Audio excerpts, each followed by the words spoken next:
Kendilinde hep rap ama birçoğu genelde sahte. Demek ki emek yok işlerinde, ya hip hop'tan anlayan yok içlerinde. Bence rapi Fransız, bunlar pencerede kırarsın. Sen sade, kendini bile hayırı olmayanlar, rap katili kutlarım bayanlar. Rahatların gerizekalı toplum yine piç etti, rapi klaptı koptuğu biri. Bilik ederim ederim dinç aptalı, dik ederim önüne karalayıp sayfanı kurt adam oldu, gel karşılar kaptan. Sakat olma bak, tavsiyem saklan. Senin gibileri de kankiler çakma dile getirip eden ki bop de benim işim şimdiden naşına. Şimdi kişin peşinde beşikteki yavaş akmak kaşarsın haddini. Savaşanlar yaşarsa aktivist. Yeni mini demek istemem eğilim sana. Rap neyini kılan marabasın aptal, kalemini kırma öyle keyif bana bu hanımın tüm şarkıları kapkaç. Yine de bu ikili bir kendini bir kere kusut helikopter gibi raptor tepede ve hepinizin müdürü bak. Bu tank hepimizin kalitesi. Gebertip çıkartım isyanı. Kim yenecek lan kim saysın, sen istemezsin bile dedirtmek beni.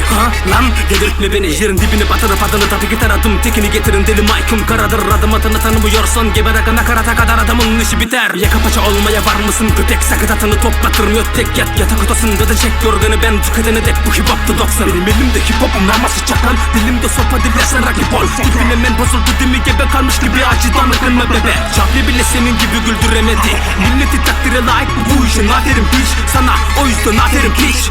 Bu vurucu rapler dönem kelsen bulunma yetmedi, aklına yatmadı kime yeni bilineme gerek. Beni bilip bilemedim tapıp bilemedim problem. Dörütme yöne yerken dörüttüm geldiğinden elimden. Bakma bu tarafa underground'da oğlanlar delireni beter.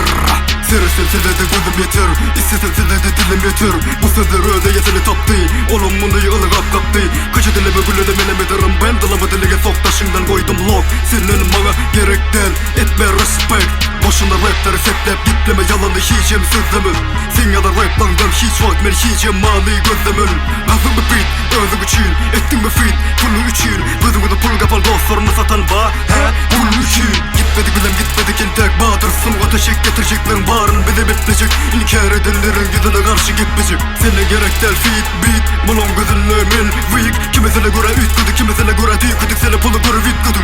Uğunlamağı ölü halifa, mili halifa, ölü bile seni kimsidi bilim el. Bu sözümü dibine getirecek haşa verir, hüngası kaçar taşla verir.